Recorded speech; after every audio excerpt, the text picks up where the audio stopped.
Highway to Heaven meets the dark side of the moon. From Pink Floyd to Led Zeppelin, George Hardie has produced some of the most iconic record sleeves of our time. Yeah, he's the rock royalty of the graphic design world, although ironically, he's never actually owned his own record player. Tomorrow, his life's work goes on display at Brighton University until April the 7th. Lucinda Adam has been to see it.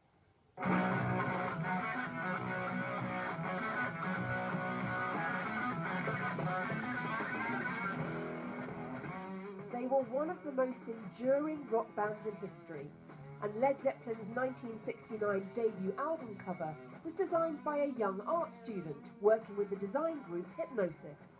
I'd never owned a record player, so my interest in music is usually either I had to be told, particularly working at Hypnosis, I had to be told what kind of music it was. And they would say, well, it's like so-and-so, only more raunchy. But when they said it's like so-and-so, I didn't know what that meant. So it's a kind of quite like talking about colour with the lights out. You know. He went on to design many more, including for bands like 10cc,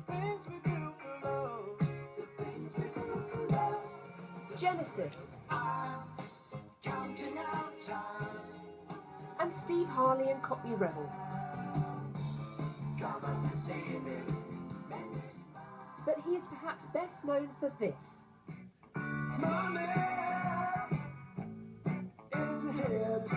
His work with Pink Floyd on Dark Side of the Moon and Wish You Were Here. My most famous picture of Hands,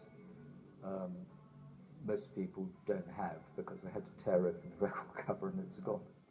Now these and the rest of his life's work are on display in Brighton, where he's taught for 30 years. George is just an amazing character. He retired recently as everybody's favourite professor, an astonishing talent in an amazing department here.